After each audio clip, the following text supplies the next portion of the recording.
Imagine you're walking through a medieval town square around the year 1300. Children shout, but the background rumble isn't just laughter. It's the preparation for public executions, gruesome punishments, and violent feuds. Bloodshed was the norm. Now, stop. You might think violence only grows worse today, but what if that's upside down? What if the world has become astonishingly less violent over centuries? Steven Pinker dives deep into this paradox, revealing why our past was darker than you ever imagined.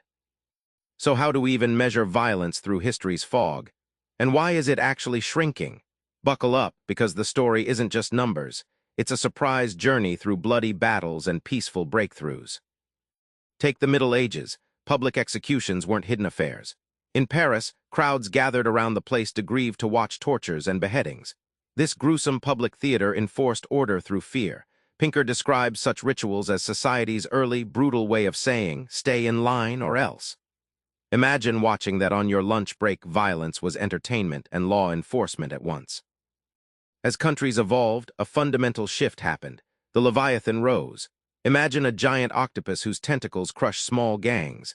Government monopolies on violence, kings and states, gradually replaced chaotic personal revenge. Pinker uses the analogy of moving from a brawl in a bar to refereed championships. Centralized power pacified people, reducing random violence by structuring conflict resolution. Fast forward to today, and brutal raw violence gave way to rule-bound laws and courts. Pinker points out that this transition turned vendettas into lawsuits. We traded swords for subpoenas. The astonishing payoff?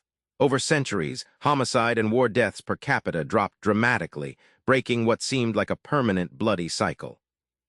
But wait, it's not just laws and rulers. Our inner wiring matters. Pinker argues we have innate demons and angels battling within.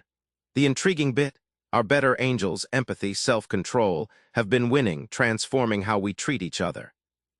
Norbert Elias chronicled what Pinker calls the civilizing process, a shift where social etiquette replaces brawling. Imagine Renaissance Europeans learning to bury weapons and use cutlery instead of fists. This wasn't just manners, it was a culture rewiring inhibitions against violence. It's like taming a wild beast, slow, steady, but unstoppable. Here's a kicker: literacy and novel reading actually boost empathy. Pinker points to countless studies showing people who read fiction better grasp others' feelings.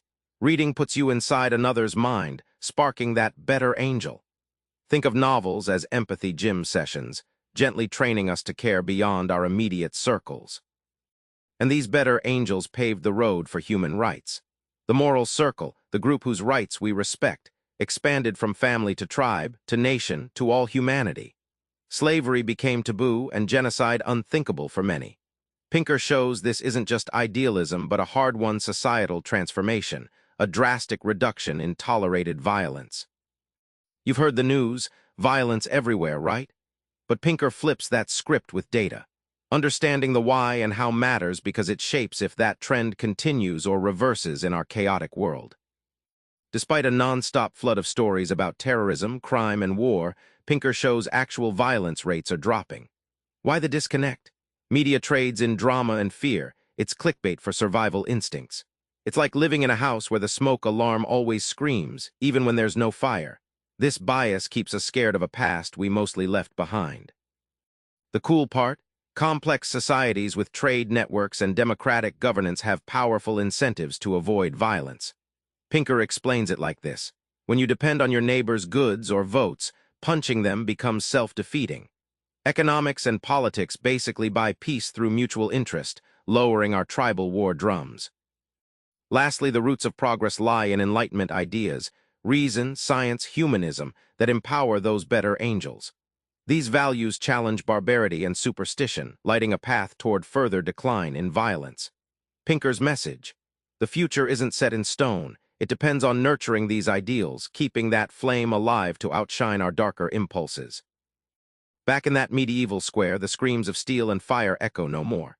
Instead, what we have now is fragile peace layered by centuries of change, laws we trust, empathy we nurture, and better angels guiding us. So next time you feel overwhelmed by bad news, remind yourself, history is on your side.